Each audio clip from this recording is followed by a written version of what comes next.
Minute. তোমরা আজকে আমার ক্লাসে ঢুকতে পারবে না, যাও। আসলে হচ্ছে কি আমাকে তো বাসায় রান্না বান্না করতে হয়, তারপরে ঘরের কাজকর্ম সব গুছায়া আইতে আইতে না আমাকে দেরি হয়ে যায়। এর লিগে আজকে একটু দেরি হয়েছে, আর কোনোদিন এরকম দেরি হইব না। ম্যাডাম আমাকে আজকে ক্লাসে ঢুকতে দেন। আমি কোনো কথা শুনতে চাই না তোমাদের, যাও বের হোক, আউট। ম্যাডাম আউট মানে আমরাও জানি, কিন্তু আপনি প্রতিদিন যে একা গুছলে আমাকে আউট করে দেন, আমরা শিখবো কেমন? শোনো, তোমরা তিনজন হচ্ছে কি টোটালি অপদার্থ। তোমরা শিখতে চাচ্ছ খুব ভালো কথা, কিন্তু প্রত্যেকটা বয়সে শেখার কিছু সিস্টেম থাকে। তোমরা ক্লাসে বসে বাচ্চাদের সাথে বাচ্চামি করছো, এটা কোন দিক থেকে ঠিক আছে? এই পুরো ক্লাসটাকে তোমরা একটা সার্কাস বানিয়ে দিয়েছো, তোমাদের কি একটু লজ্জাও করে না? ঠিক আছে ম্যাডাম, আপনি যেটা কইছেন সেটা খুব ভালোই কইছেন। বয়স চলে গেলে বয়স ফেরত পাওয়া যায় না।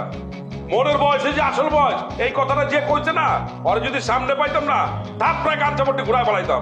আর একটা কথাও না, তোমরা যাও, বের হও এখান থেকে। না না ম্যাডাম, আমার আরেকটা কথা আছে। আপনার অনেক দিন ধরে কমু কমু করে কিন্তু কয় হইতেছে না কথাটা, আজকে কই দিই ম্যাডাম। আপনি যে আমার তলে তলে পছন্দ করেন আমি কিন্তু এটা বুঝি, কিন্তু ম্যাডাম এই যে তলে তলে পছন্দ করা, একটা সুন্দর ছেলের পছন্দ করা, এটা কিন্তু ঠিক না, এটা লক্ষণ কিন্তু ভালো না ম্যাডাম। আমি কিন্তু এখন প্রিন্সিপালের কাছে যেতে বাধ্য হবো। ঠিক আছে ডাকেন, স্টাফ ওনার ক্লাস দেখি।